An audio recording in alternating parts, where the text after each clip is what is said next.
অৰুণা ৰাজৌৰিয়া ডাঙৰীয়াই নিয়ে ভাষণত এটা কথা কৈ আছিল। মই কথাষাৰ খুব মনোযোগেৰে শুনিছিলোঁ। তেখেতে কৈছিলে যে প্ৰথমে তৰুণৰাম ফুকন ডাঙৰীয়াই ভালকৈ পঢ়িছিল, ভালকৈ নপঢ়িলে তেখেতে কটন কলেজিয়েটৰ পৰা কলিকতাৰ প্ৰেচিডেঞ্চি কলেজত গৈ পঢ়িব নোৱাৰিলে। অৰুণা ৰাজৌৰিয়া ডাঙৰীয়ানীয়ে ক'লে যদি আমাৰ প্ৰেচিডেঞ্চি কলেজত ভালকৈ নপঢ়িলে হয়, তাৰ পৰা লণ্ডনত গৈ বেৰিষ্টাৰ হ'ব নোৱাৰিলে হয়। তাৰ পৰা বেৰিষ্টাৰ হৈ ঘূৰি আহি যদি আত্মকেন্দ্ৰিক হ'ল হয় তৰুণৰাম ফুকন ডাঙৰীয়া, দেশৰ প্ৰতি যদি তেখেতৰ মৰম নাথাকিলে হয়, তেখেত হয়তো এগৰাকী ডাঙৰ উকিল হ'ল হয়।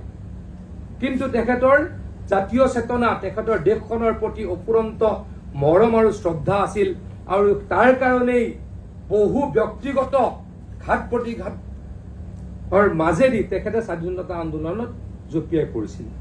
মই এনেকুৱা কথাও শুনিবলৈ পাওঁ যে পাণ্ডু অধিৱেশনৰ কাৰণে তেখেতে নিজৰ মাটি বিক্ৰী কৰিব লগা হৈছিল।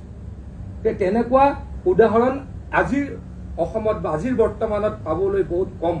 গতিকে তেনেকুৱা এগৰাকী ব্যক্তিক আমি সদায় সন্মান কৰিম, সদায় শ্ৰদ্ধা কৰিম। অসম চৰকাৰ বদ্ধপৰিকৰ। অসম চৰকাৰে যেতিয়ালৈকে আমি থাকিম বা চৰকাৰখন থাকিব, ভৱিষ্যতেও কোনোবা আহিলে দেশভক্তিগৰাকীৰ এই অৱদানৰ প্ৰতি সদায় সন্মান জনাব বুলি মই উপলব্ধি কৰোঁ।